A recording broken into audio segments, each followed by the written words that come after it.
while we've got a little bit of gap in the weather, we'll do a quick rundown on some of the combos and the setups that we're using this week. So to start, we've got the basic spinning set up, which is just a nice little spinning reel set up on a rod. This particular rod here, it's a 7-foot medium heavy action with a size 40 spinning reel. Great startup combo. So if you're looking for something for the weekends, for the kids to use, I definitely recommend looking at the Max STX 7-foot medium heavy combo. You get different lengths in these combos, from a 5'6" ultralight all the way up to a 7-foot. But as a nice all-round type of combo, your 7-foot length, medium to medium heavy, size 30, size 40 spinning reel is going to cover a lot of different fishing styles. So if you want to do a little bit of bass fishing, a little bit of yellow, you know, your smallmouth yellows in the river, a little bit of carp fishing, very great all-round combo. Moving from the spinning setup, we get to the bait casting setup. So you can see a little bit different compared to the spinning outfit. You've got this like very cool slick type reel, and it sits on top of the rod. So this is going to be something for your more avid bass fishermen. It takes a little bit more skill to use these, but if you are wanting to transition from the spinning rod into the bait casting setup, I definitely recommend having a look at the Abu Garcia Max X combo. Also, it's a 7-foot medium heavy combo with your bait caster that comes with the rod. And the nice thing on these particular combos, you get a 1-piece and a 2-piece. So if you're looking for something that you can throw into the back of the car, in the back of the bucky, it's available in a 2-piece combo. And same thing, same as the spinning outfit, a 7-foot medium heavy rod in this setup is going to be perfect for bass fishing, any sort of lure fishing. So it's not only related to bass, but if you want to go do some yellow type fishing, anything that's related to a lure, the Max X combo is going to be fantastic for that. So value for money, exceptional combo to have a look at. But so this is something that worked overtime on our trip now. Another nice combo that works exceptionally well in the bait casting setup is going to be the Abu Garcia Vendetta. This is a 6'9" medium heavy paired with a Max STX reel. Also something that's not hellishly expensive. So fantastic combo for the weekend sort of fishing. If you want to get into the small craft leagues on the bass side of things, start taking your bass fishing a little bit more seriously, you can have a look at the Vendetta with the Max STX. Just spending that little bit of extra money, getting some slightly better gear. This particular rod we rigged up on a Texas rig, which is just a nice little plastic sort of outfit. And yet again, if you're throwing plastics or the chatterbaits, which we did exceptionally well on now this trip here, a medium to medium heavy is going to be exceptional for that. So for all-round sort of combo, I'd recommend a 7-foot medium heavy. That's going to be like the perfect sweet spot. You can throw weightless plastics on it, you can throw spinner baits, you can throw chatterbaits, all the way up to your heavier type of plastics. If you've got a lot of vegetation around and you need to fish a 1/2 ounce sinker on a Senko or whatever it may be, that 7-foot medium heavy is going to cover the multitude of different applications. So that's definitely the one to look at. Another nice combo that did exceptionally well is the Veritas PLX paired up with a nice Revo reel, an Abu Garcia Revo reel. This is now moving up into your higher end spectrum. So yet again, if you are looking to up your game, if you've got some of the entry level combos, you're looking for something that's just a little bit better, you want to get more serious, the Veritas PLX is going to be the rod for that. I mean, also the Veritas is available in a lot of different lengths which cater for all the different applications. So when you start breaking down the bass fishing, when we start looking at crankbaits, at chatterbaits, at punching, at frog rods, we've got something to cater for all those applications. But yet again, within the range, a 7-foot medium heavy, even a 7.3 medium heavy is going to be a perfect all-round rod. So yeah, definitely something to check out. Everything that we've been using now, the rods, the reels, everything that we've talked at is available at Legends Pro Angling. So if you're interested in any of these setups, if you're looking for some advice on the different actions, you want to know some of the different sort of reels, give Christian a call from Legends Pro Angling. They're based in Sasolburg. They've also got a store in Louis Trichardt, if I'm correct. Yeah. Yes. So check them out, Facebook, Instagram, send them an email, however it is you'd like to reach out to them. All of this fantastic kit that we've been using and having great success on is available in their store. And Dexter, I just want to say for Iron River, thank you very much bringing this rods and reels really, it's amazing quality. And thank you. It was lovely fishing with you guys. What a trip, and yeah, thank you for such an incredible experience, and thank you for the invite. No, it's been a 100%. pleasure. It was lovely. Yeah. So guys, come check us out. We are going to stock all of these rods and reels. So please visit us at Legends Pro Angling and come get your rods and reels. Daar zijn nou het ons bietjie meer geleer het van die Abu Garcia visstokke wat die manne vir ons gebring het. Kom ons gaan kyk of hulle vir ons nie 'n monster bass kan vang by Bruno se dam nie. We're in Bass Country, boy. Fishing. Bass Country. My giant is hierso. Die locals het nie gejok nie. Die privaat dam het gelewe en was baie aktief met lekker vis.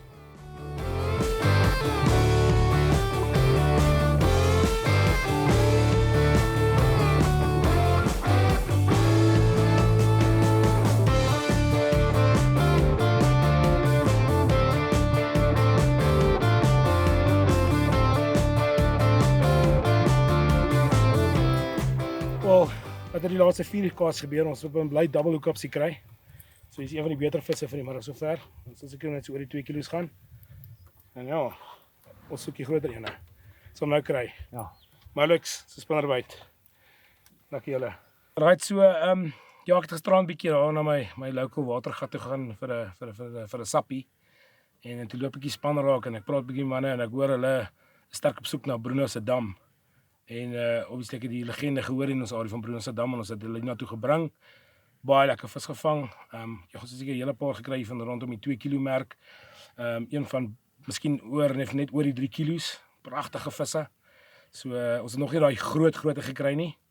Party manne was lucky om 'n bietjie meer vis as ander manne te kry. Maar ja, ons hou aan. Jy weet nooit nie, daai grootte mag miskien net verbykom. So ja, ons is hierso in die Natal Middellande. En hierdie staan bekend as Bruno se dam.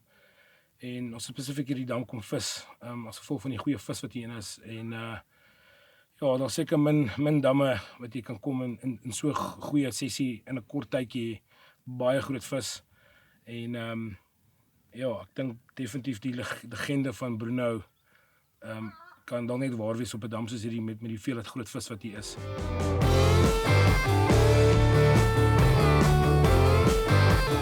'n Mens kan jou ook nie doodwerk nie. Ons het besluit om net so ietsie te vat op wat ook al. Cheers. Okay manne, op baie grootte. Mooi nou. Cheers julle. Thank you for Cheers. visiting. No, of course. Cheers. Ja. Cheers. Sien julle môre. Skopchop. Mwah.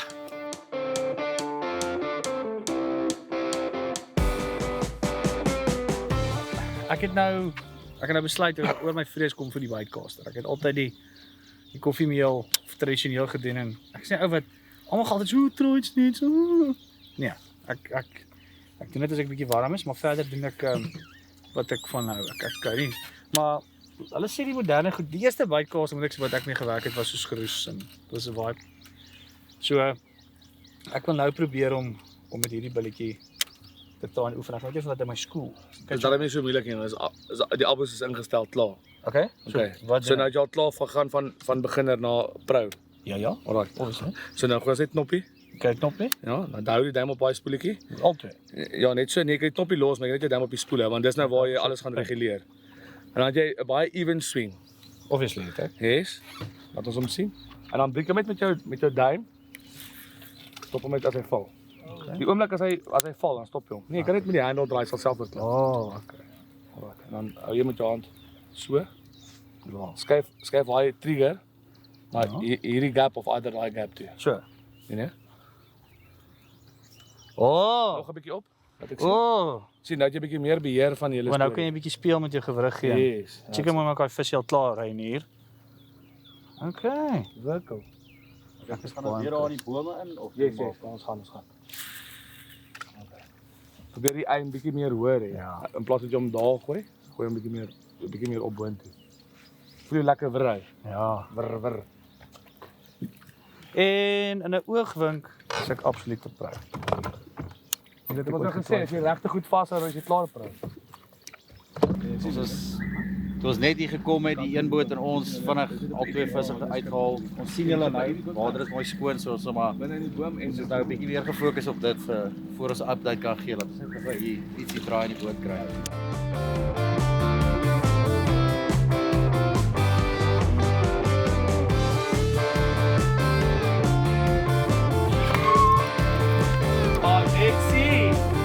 Oi.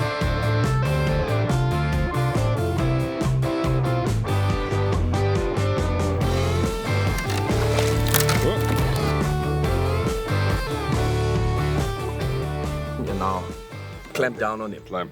Dis wat gebeur as ek rus en die kameraman, dan vang hy 'n vetty. Yes. Lekker bro. Lekker. Well done. Woo. Is that your first bass? First bass. Sien hom? Oh.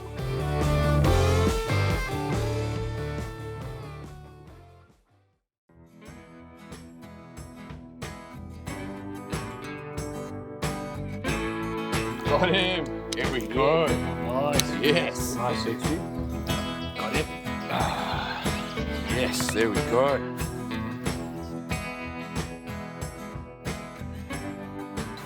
So where does my love of fishing come from? That's a very good question. It's something, you know, I get asked quite often, and a very plain and simple answer to it is I think I was born with it. So when I was about 4 years old, I think it was for my 4th birthday, all I wanted was a fishing rod. So, you know, I was nagging my mom for a fishing rod. At that stage, my parents had separated, and she thought, well, hey, come on, he won't keep quiet about a fishing rod, so let's get him a little fishing rod. And yeah, from there, it just blossomed into this awesomeness where we are now. So it started when I was 4 years old. Growing up, I was very fortunate, had a great relationship with my father, and he was a big outdoorsman. So he enjoyed camping and hiking and a very avid birder, but he wasn't a fisherman himself. So it kind of worked hand in hand, I think. So when all school holidays, long weekends, normal weekends, we would always head out to the bush, do a lot of traveling into Botswana, Namibia, Mozambique.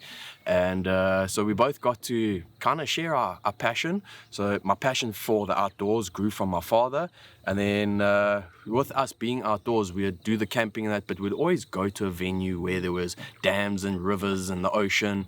So my dad got to do his camping. I learned a lot of that aside from him, and then I got to do my fishing myself. Unfortunately, you know, with my father not being a fisherman, a lot of my stuff that I learned when I was younger was through watching ESPN back in the days. You know, I remember when I was 7, 8 years old, I'd wake up, 4:30 in the morning, turn on DSTV and watch the Bassmaster Classics on ESPN, and all the other fishing. I mean, the fly fishing in the New Zealand rivers and all that sort of stuff. And I would buy all the fishing magazines, read all those articles, you know, and pick up tips and tricks from there. So read something, go out, my next outing on the water, I would try it. It would work. If it wouldn't work, change it. And over the years, that's just how it grew. And I've got very, very fond memories when I was small. And I think I must have been like 6 years old or so. In the evenings, my father and myself, we would go to Rhodes Park. Now, Rhodes Park was like a public park, and it had a nice big dam on it, and then a couple of little streams.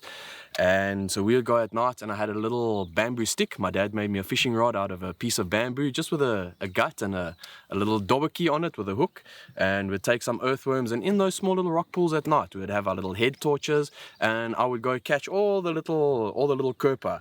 I mean, I wouldn't have a clue what type of species they were. I mean, that was many, many moons ago.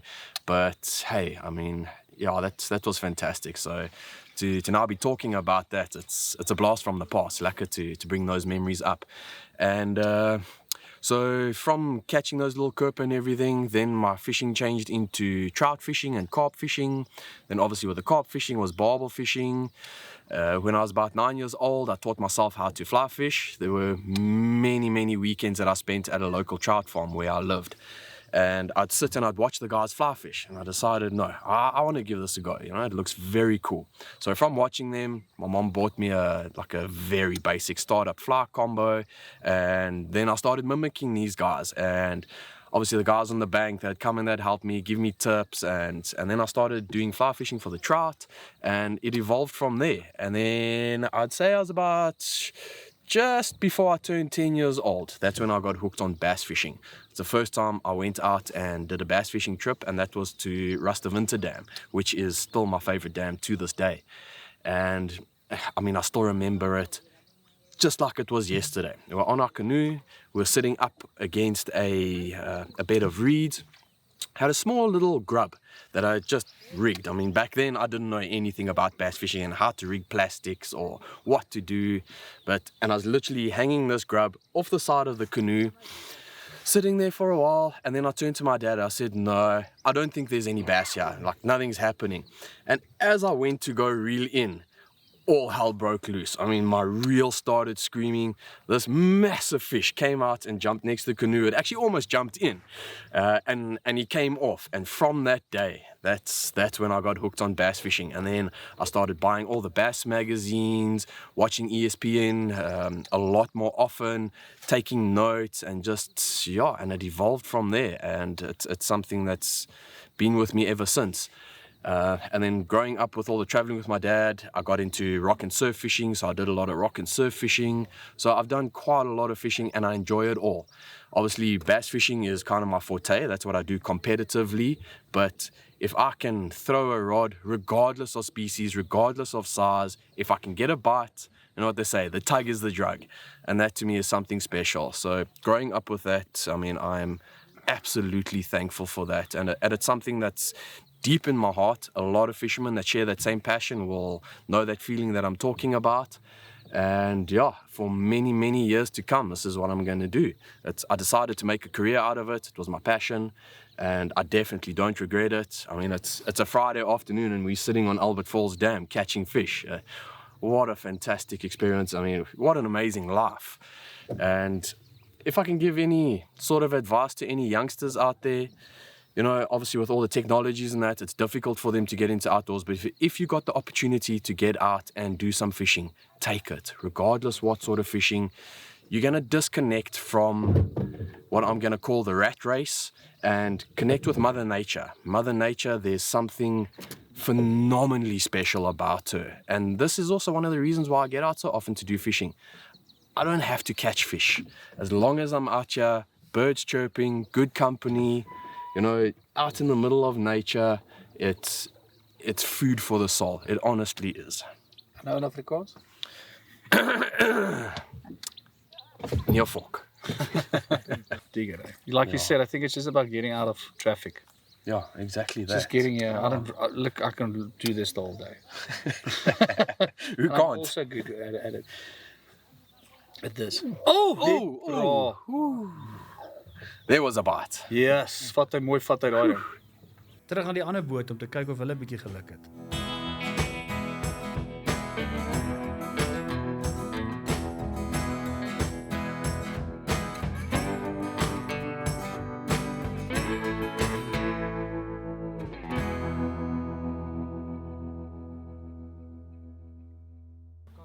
Ja nee, ek wil daai dik bome.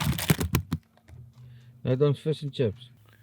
Nee, ek het al baie wel goed gehoor op hierdie boot van mense wat 20 kilo babers en ek weet dan wat jy aan dink kan vang.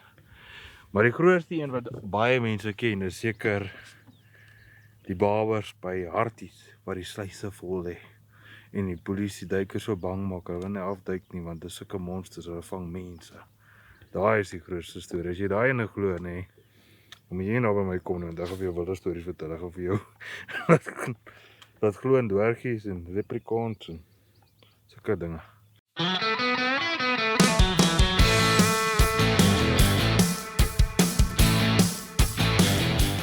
Dis wat jy 'n bus noem. Die ding vreet my stukke.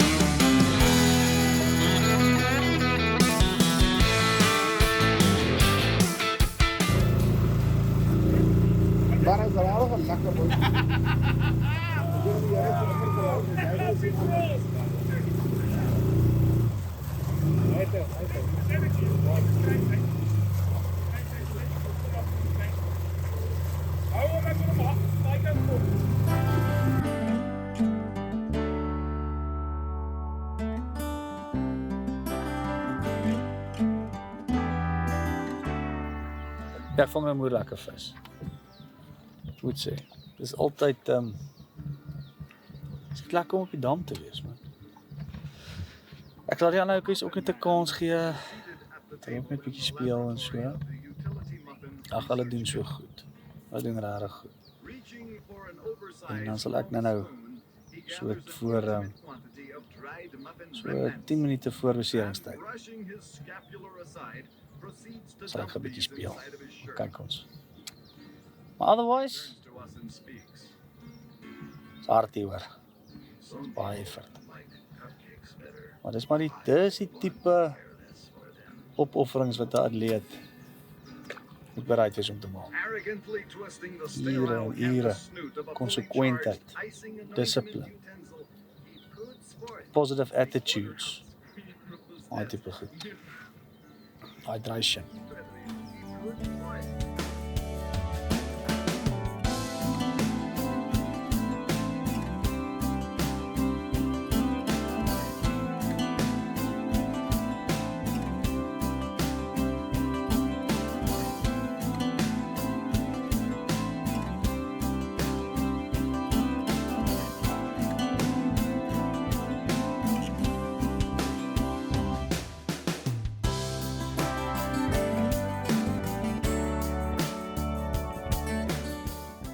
Ek het nou nie die geluk gehad om 'n groot vet vis te land nie, maar dit is nog steeds lekker om uit die hassel en wassel van die dag tot dag te kom en om Afrika en ons mooi damme en water te ervaar.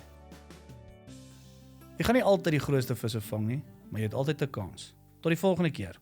Hooplik gou.